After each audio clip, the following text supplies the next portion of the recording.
Hi దోస్తులు, రేపటికైతే నేను దోశలకి నానబోస్తున్నాను అనమాట. బియ్యం అయితే వేసుకున్నా, 3 గ్లాసులు బియ్యం వేసుకొని అదైతే 1 గ్లాస్ వచ్చింది మినపప్పు, ఆ 1 గ్లాస్ అందులో పోసేసిన.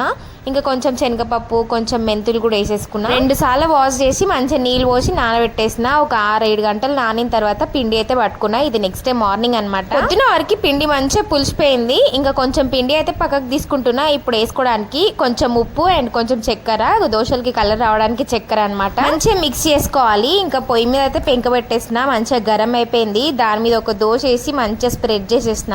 దోశ వేస్తున్నా కదా, కొంచెం స్పెషల్గా ఉండాలని మసాలా దోశ అయితే వేస్తున్నా. ఇంకా ఆలు కూడా ప్రిపేర్ చేసిన అనమాట. మసాలా మంచిగా దోశ మీద మసాలా వేసి మంచిగా కాల్చి ఆయిల్ వేసి ఇంకా దోశను అయితే మంచిగా ప్లేట్లు అయితే వేసేసుకున్నా. 2 దోశలు వేసుకున్నా నేనైతే. ఇంకా టేస్ట్ అయితే చెప్తా ఎట్లా ఉందనేది. దాంట్లోకి టమాటా చట్నీ కూడా ప్రిపేర్ చేసి, మామూలు దోశనే బాగుంటది, అందులో మసాలా దోశ సూపర్ ఉంది. మీరైతే ఒక లైక్ చేయండి. బాయ్.